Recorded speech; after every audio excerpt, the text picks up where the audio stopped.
میٹھے میٹھے اسلامی بھائیوں، جب بھی مسجد شریف میں داخل ہوا کریں تو یاد کر کے اعتکاف کی نیت کر لیا کریں کہ شرعاً مسجد کے اندر کھانا پینا جائز نہیں ہے، کیونکہ ہمارے یہاں الحمدللہ اجتماع کے بعد لنگر کا بھی اہتمام ہوتا ہے، کھانا بھی پڑتا ہے، پانی بھی پینا پڑتا ہے، تو اعتکاف کی نیت کر لیں گے تو انشاءاللہ یہ تمام چیزیں جائز ہو جائیں گی۔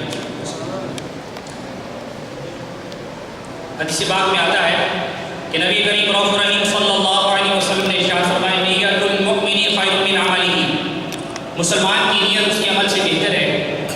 اگر ایک انسان، یہ مسلمان کے لیے خصوصیت کو بیان کیا گیا حدیث پاک کے اندر کہ اگر ایک بندہ مومن ایک نیک عمل کرے اور نیک عمل کے ساتھ کئی اچھی نیتوں کو، جبکہ اس کی نیت خالص ہو، تو جو اچھی اچھی نیتیں وہ کرتا چلا جائے گا تو انشاءاللہ اس کے نامہ اعمال میں نیکیوں کا اضافہ ہوتا چلا جائے گا۔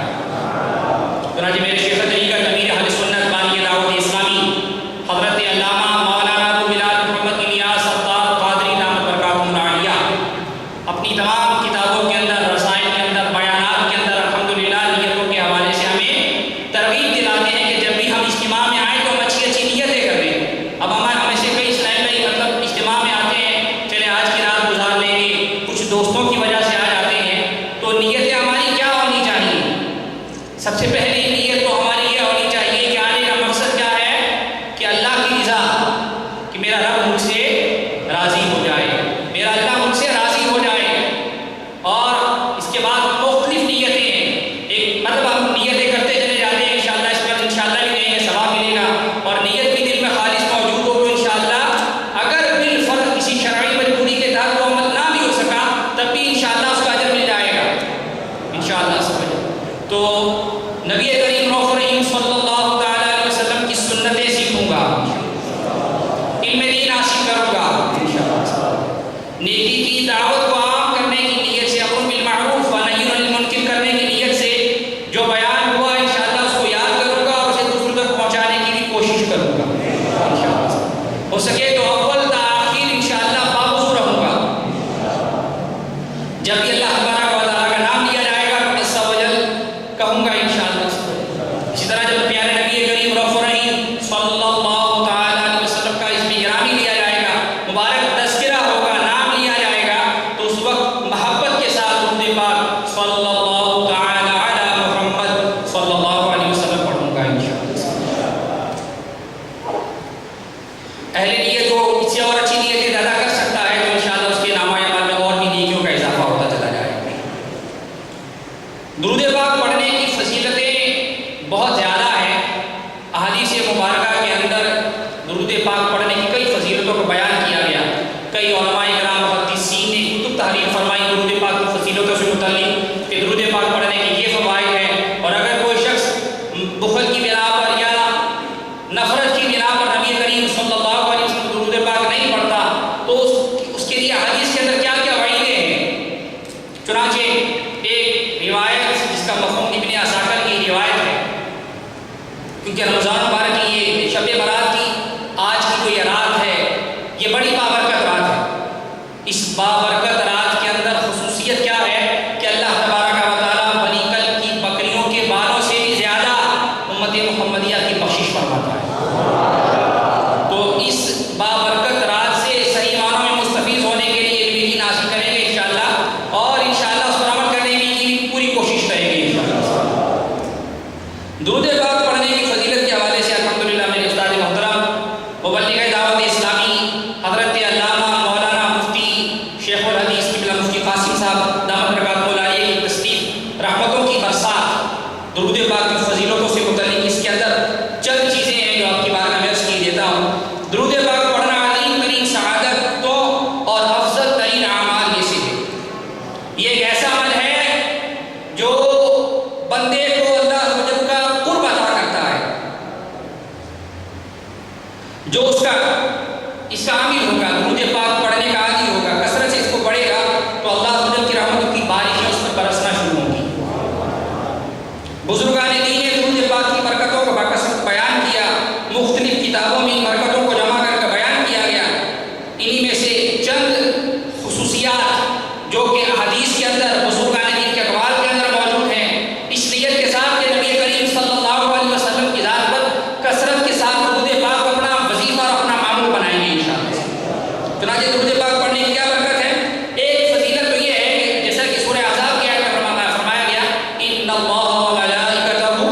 یصلون علی النبی یا ایھا الذین آمنوا صلوا علیہ وسلموا تسلیما.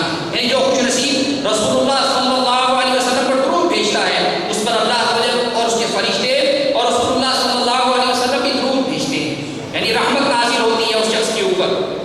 درود پاک پڑھنا یعنی جو شخص اس کو اپنا وظیفہ بنائے گا اس کی خطاؤں کو اللہ تبارک و تعالیٰ درگزر فرمائے گا, گناہوں کی مغفرت کر دی جائے گی.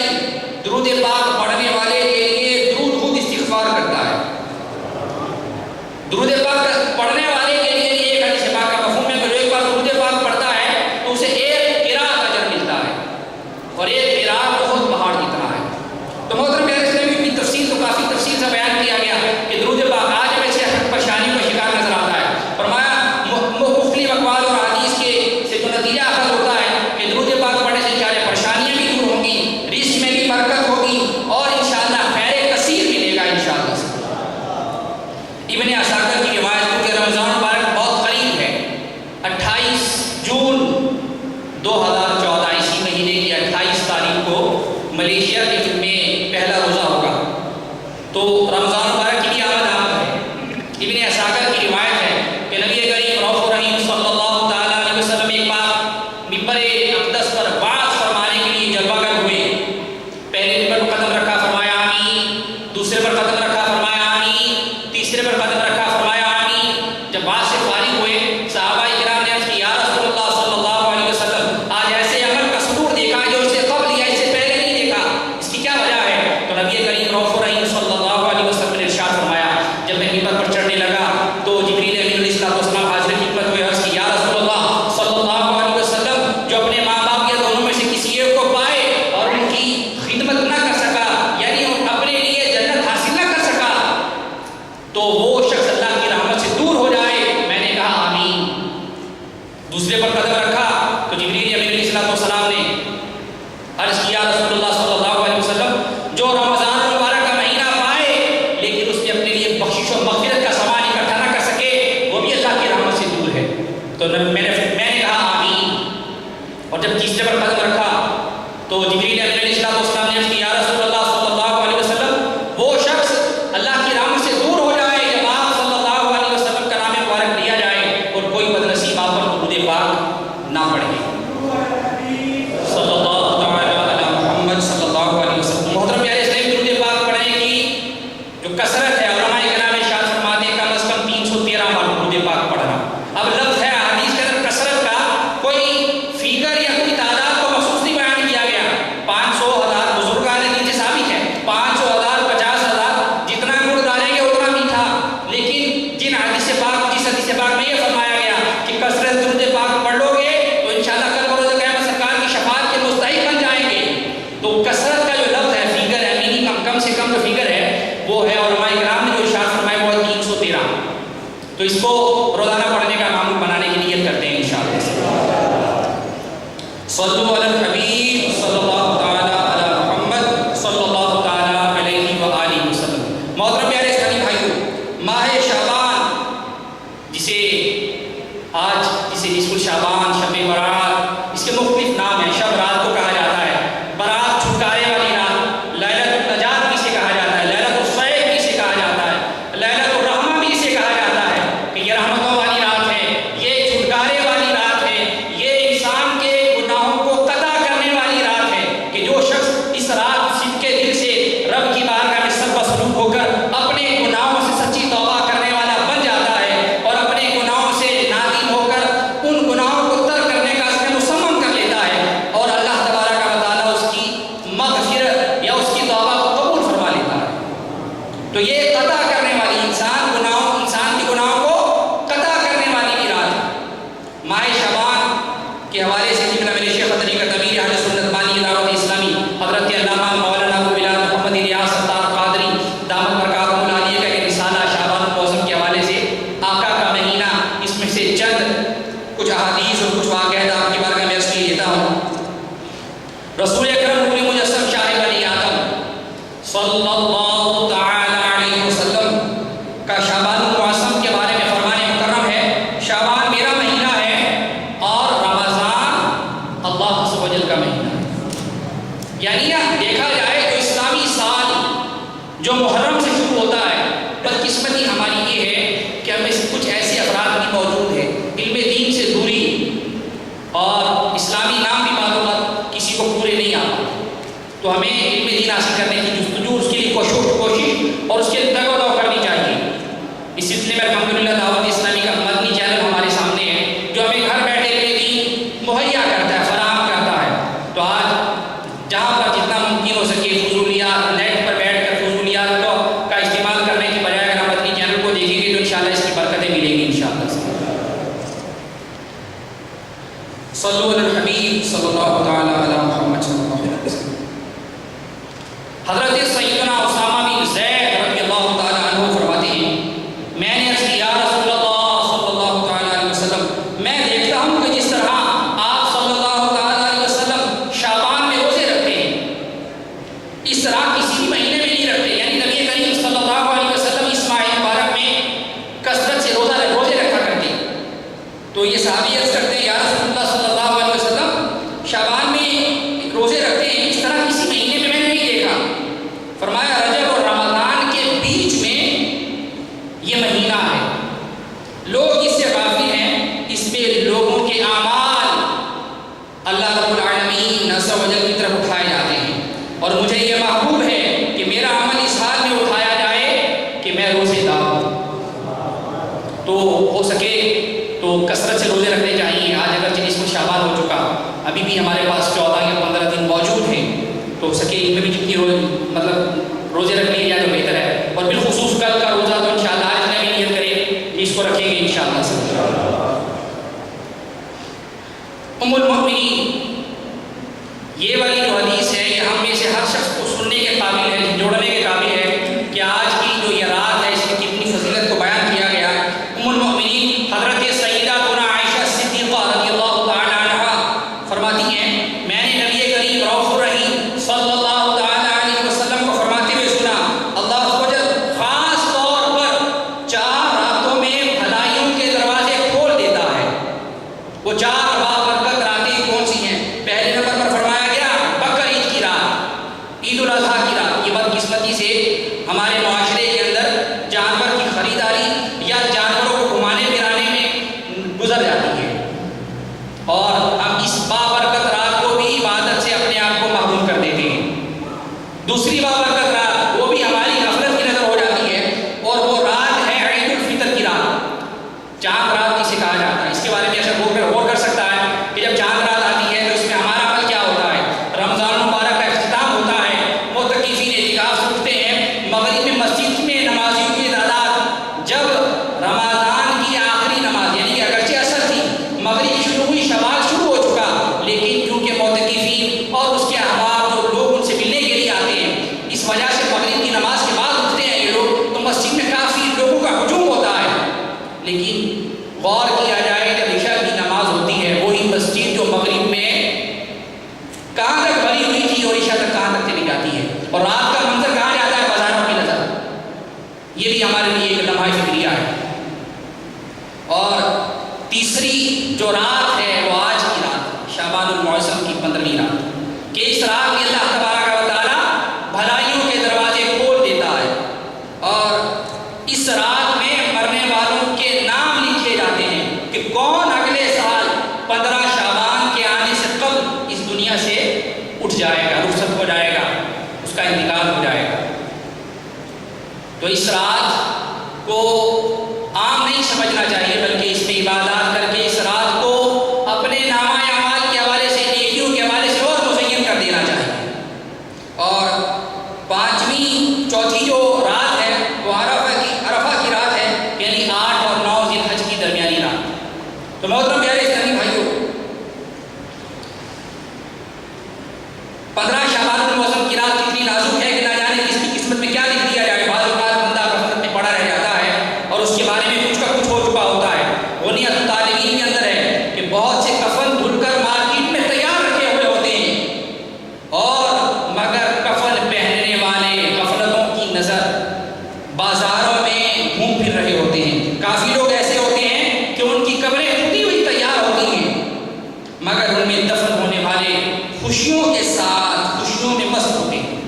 بعض لوگ ہنس رہے ہوتے ہیں حالانکہ ان کی موت کا وقت قریب آ چکا ہوتا ہے.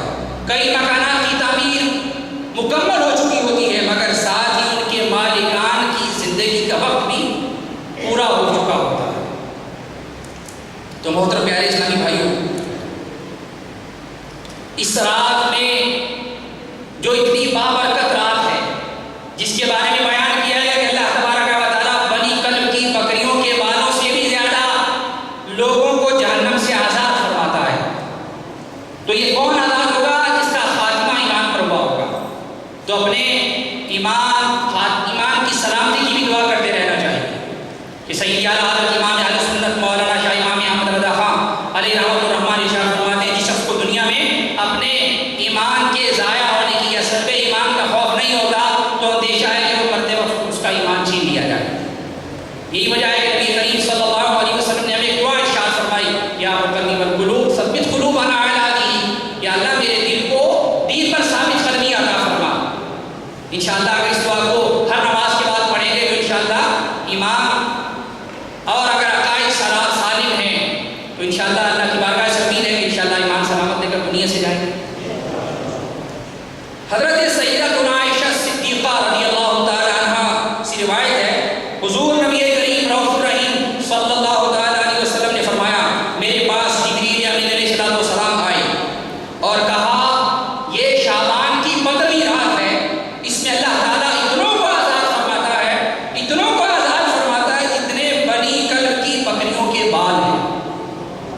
غور کیا جائے، ایک بکری کے جسم پر کتنے بال ہیں اس کو نہیں جانتا، لیکن بنی کلب وہ قبیلہ تھا عربوں کے اندر جو سب سے زیادہ بکریاں پالا کرتا تھا. اس کو ایک مثال سے بیان کیا گیا کہ اللہ تبارک و تعالیٰ بنی کلب کی بکریوں کے بالوں سے بھی زیادہ لوگوں کو اس رات جہنم سے آزاد فرماتا ہے. لیکن چند بدنصیب ایسے ہیں جن کی اس رات بخشش کے بارے میں یہ کہا گیا کہ ان کی اس رات بخشش نہیں، بشرطے کہ اگر وہ سچے دل سے تائب ہو جائے. آج کی رات اس کے لیے پھر بھی موقع ہے، اگر وہ غفلت کی نظر پردہ گزار دے، بغیر توبہ کیے اپنے ان گناہوں والے اعمال کو جاری رکھتا رہے تو اس کی اس رات بخشش نہیں ہے. کون کون سے افراد ہیں؟ اب یہ افراد ہمیں اپنے گریبان میں جھانکنے ہیں کہ ان میں سے کوئی ایسا عمل تو نہیں جس کو میں اختیار کیے ہوئے ہوں.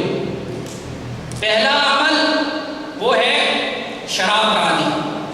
آج ہم یہاں پر دیکھتے ہیں، یہاں کا ماحول ہمارے سامنے ہے، شراب ہر سو عام ہے، لیکن ہمارے کتنے ہی مسلمان بھائی کس طرح کفار کی نقل کر کے انہی کی مجلسوں کو، ان کی صحبتوں کو اختیار کر کے ان کے رنگ میں اپنے آپ کو ڈھال چکے ہیں.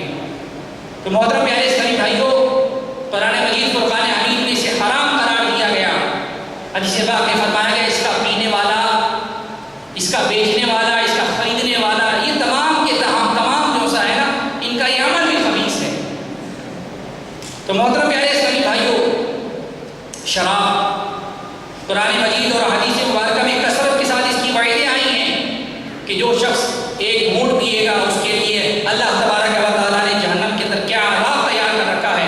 چنانچہ معراج شریف کے موقع پر جب نبی کریم رؤوف الرحیم صلی اللہ تعالیٰ علیہ وسلم معراج پر تشریف لے گئے تو جب آپ صلی اللہ تعالیٰ علیہ وسلم کو جنتیوں اور جہنمیوں کے بارے میں دکھایا گیا تو ایک جگہ جب نبی کریم صلی اللہ علیہ وسلم کا گزر ہوا تو دیکھا کہ ایک شخص جس کا نیچے کا جو ہونٹ ہے وہ لٹک کر نیچے تک پہنچ چکا ہے، استغفر اللہ العظیم، اور اوپر کا جو ہونٹ ہے وہ اس کے سر پر جا چکا ہے، زبان باہر نکلی ہوئی ہے.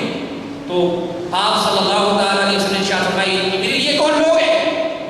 تو حضرت سیدنا جبریل علیہ السلام نے عرض کیا یا رسول اللہ صلی اللہ علیہ وسلم یہ وہ لوگ ہیں جو شراب پیا کرتے تھے. شراب انسان کے جہاں عقل کو معاف کرتی ہے، جہاں اس کی ہر حوالے سے، اس کے لیے طبی حوالے سے، اپنی دنیا کے ساتھ اپنی آخرت کے حوالے سے نقصان دہ ہے. چنانچہ اب حدیث مبارکہ کے اندر جہاں شرابی کا تذکرہ ہوا کہ اس کی اس رات بخشش نہیں، وہیں ایک اور بدنصیب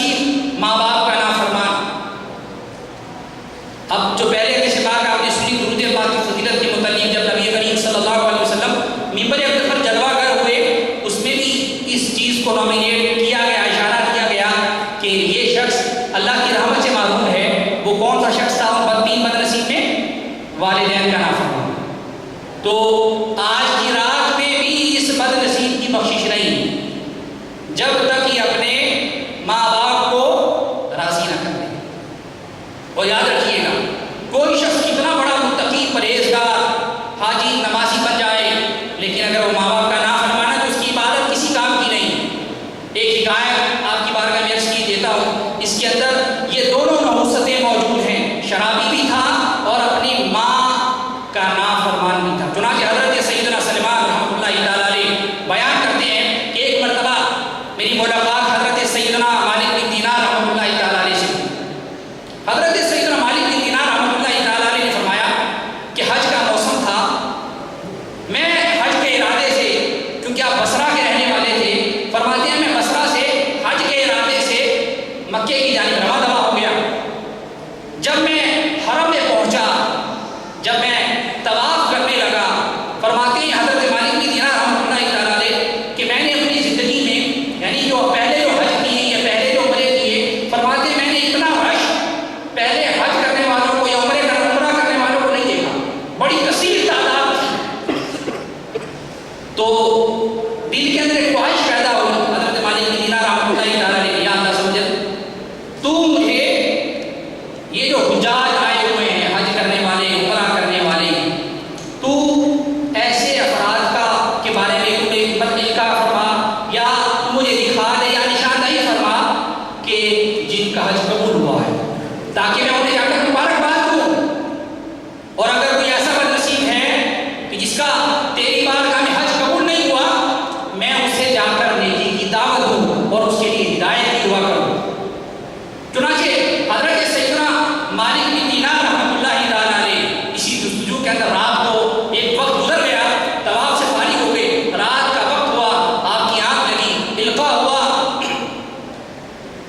غیب سے آواز آئی، اے مالک بن دینار، اللہ تبارک و تعالیٰ نے اس سال آنے والے تمام حجاج کی، اس میں بچہ، بوڑھا، مرد، عورت، تمام کی بخشش فرما دی، لیکن ایک شخص ان میں ایسا ہے جس کی اللہ تعالیٰ نے بخشش نہیں فرمائی بلکہ اللہ اس پر غضبناک ہے۔ اب خواب جب آپ کی آنکھ کھل گئی، آپ بڑے پریشان ہوئے کہ کہیں وہ بدبخت یا وہ مردود کہیں میں نہ ہوں۔ پورا دن فکر کے عالم میں، پریشانی کے عالم میں گزر گیا۔ رات دوبارہ آئی، دوبارہ ان کی آنکھ لگی، القاء ہوا، اے مالک بن دینار، وہ تم نہیں ہو بلکہ وہ خراسان کا ایک شخص ہے، اس کا نام محمد بن ہارون بلخی ہے، یہ وہ مردود ہے جس کا حج اللہ نے قبول نہیں کیا۔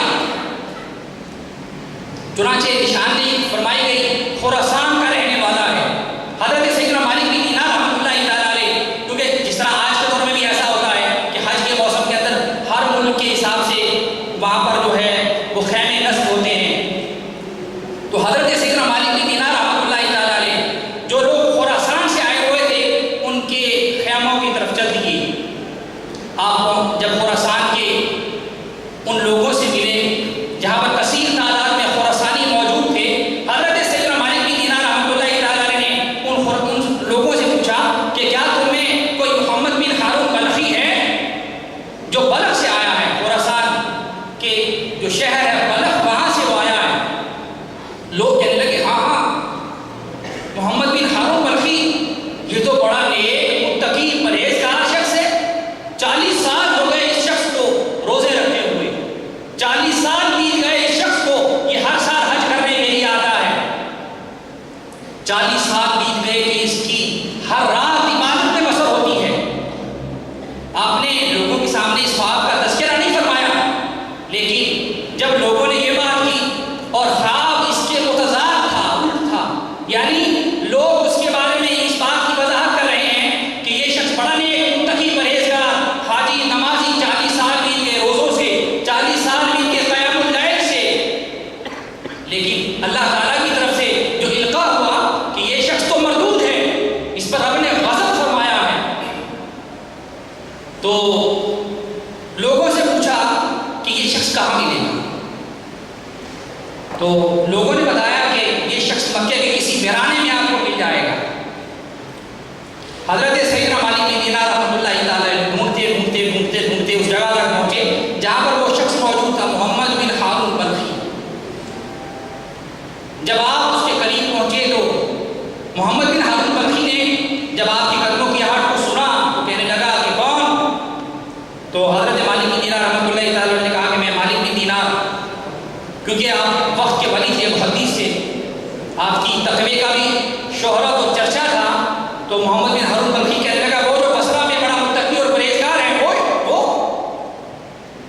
تو ہارون بلخی کے اس جواب پر کہنے لگا کہ میں کہاں متقی پرہیزگار، یعنی مالک بن دینار رحمۃ اللہ تعالی آج ہی فرمانے لگے تقوی والے لوگ تو حضرت سیدنا عمر بن عبد العزیز جیسے تھے جنہوں نے تقوی کو اختیار کیا، میں تو گناہگار ہوں۔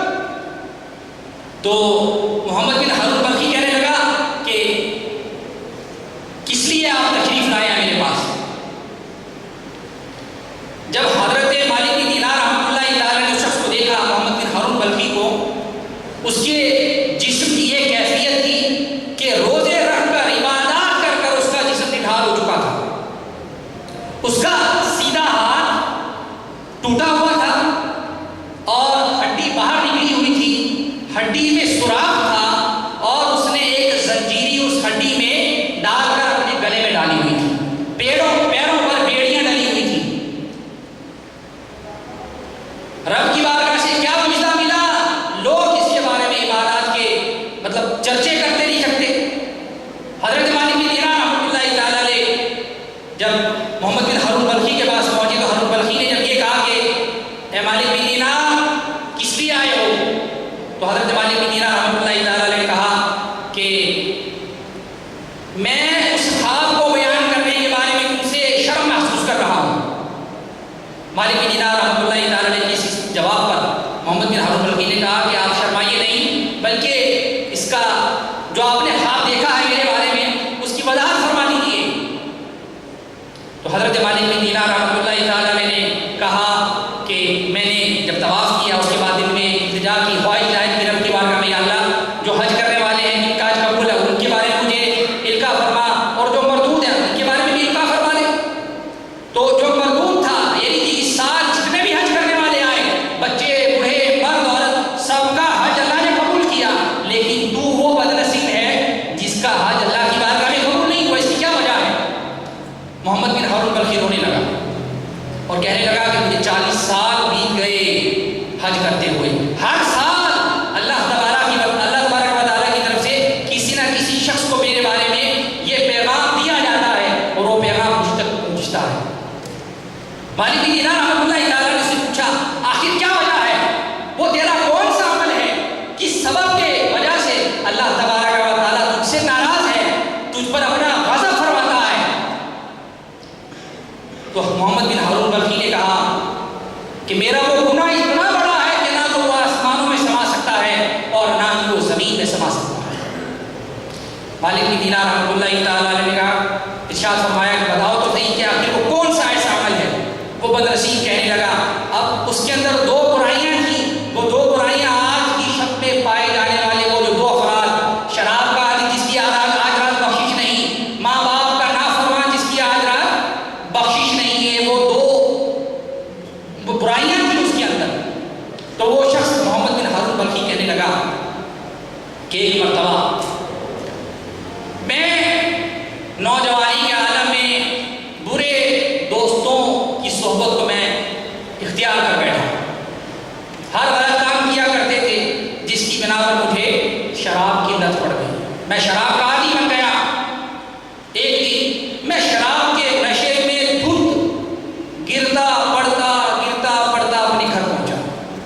جب گھر پہنچا تو میں نے دروازے پر دستک دی، میری زوجہ نے آ کر دروازہ کھولا اور کھولنے کے بعد میں اپنے پاؤں پر کھڑا نہ ہو پاتا تھا کہ میں بار بار گرتا تھا۔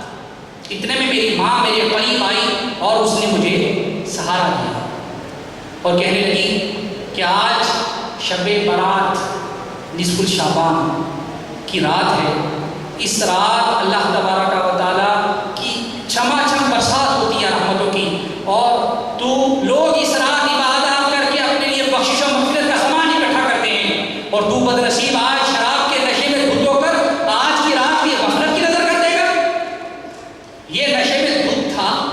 نشے میں دودھ ماں کے جب یہ الفاظ ہوئے تو غصہ آ گیا.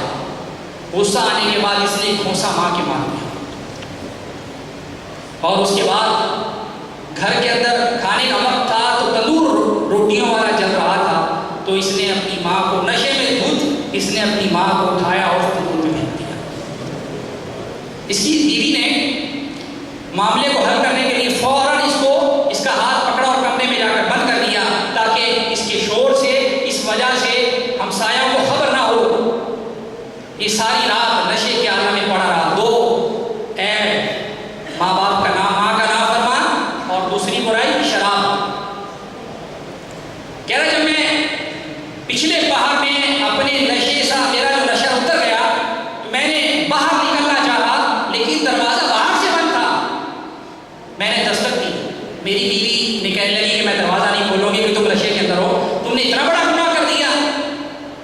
تو میں نے کہا کہ مجھ سے کون سا ایسا عمل ہو گیا، مجھے تو پتہ ہی نہیں کہ میں نے کیا کیا ہے. یہ شخص جب اس کی بیوی نے دروازہ کھولا تو اس کی بیوی نے کہا کہ تم نے تو اپنی ماں کو بھی ہلاک کر دیا، اسے قتل کر دیا. دیکھ تیری ماں ابھی تک تندور کے اندر پڑی اور کوئلہ بن چکی ہے. اس کا کیونکہ نشہ اتر چکا تھا، یہ فوراً اسی چوکھٹ پر گیا، اسی دروازے پر گیا جس کمرے میں اس کو بند کیا گیا تھا. اس نے دروازے کو توڑا اور اپنا ہاتھ جان بوجھ کر اس کے اندر توڑ دیا. اور توڑنے کے بعد اس نے اپنی جو ہڈی تھی بازو کی اس کے اندر ایک زنجیر پہ بس کی اور گلے کے اندر ڈال دی، پاؤں میں بیڑیاں ڈال دی. رب کی بارگاہ میں توبہ کرنے والا بن گیا اور 40 سال بیت گئے اس واقعے کو. ہر سال حج کرتا ہے، 40 سال بیت گئے قیام اللیل کرتے ہوئے، روزوں میں اپنی زندگی کو بسر کر دیا. لیکن میرا یہ عمل اللہ کی بارگاہ میں مردود ہے، جس کی بنا پر اللہ تبارک و تعالیٰ مجھ پر غضب فرماتا ہے. صلو علی الحبیب صلی اللہ علیہ وسلم. محترم پیارے اسلامی بھائیوں، احادیث مبارکہ کے اندر ماں باپ کی فضیلت کا بڑی فضیلت ہے. جہاں فرمایا کہ آپ 12 سنتے ہیں کہ ماں کی قدموں تلے جنت ہے. ایک حدیث پاک میں فرمایا ماں باپ تمہاری جنت ہے، خدمت کرو گے تو جنت کے مستحق بن جاؤ گے، نافرمانی کرو گے تو جہنم کے مستحق بن جاؤ گے. تو محترم پیارے اسلامی بھائیوں، آج کے دور میں قرآن مجید فرقان حمید میں ارشاد فرمایا گیا کہ ماں باپ کے سامنے اٹھ نہ کرو. تو اگر کوئی بد نصیب ایسا ہے جس نے اپنے ماں باپ کی نافرمانی کی ہے، غلطیاں ہو گئی ہیں، تو آج کی رات وہ جہاں سچی توبہ کرے. اگر والدین حیات ہیں تو ان سے فوراً معافی مانگے، اور اگر بالفرض غلطیاں ہوئی تھیں، والدین کا انتقال ہو چکا ہے، تو اب یہ والدین کے لیے کثرت کے ساتھ استغفار کرے، ان کے لیے سال ثواب کا سامان مہیا کرے، اور اپنے لیے رب کی بارگاہ میں اپنے اس عمل سے ہر وقت توبہ کرتا رہے. تو محترم پیارے اسلامی بھائیوں، جہاں شرابی کا تذکرہ ہوا وہیں ماں باپ کی نافرمانی کا تذکرہ ہوا، اور آج کی اس مبارک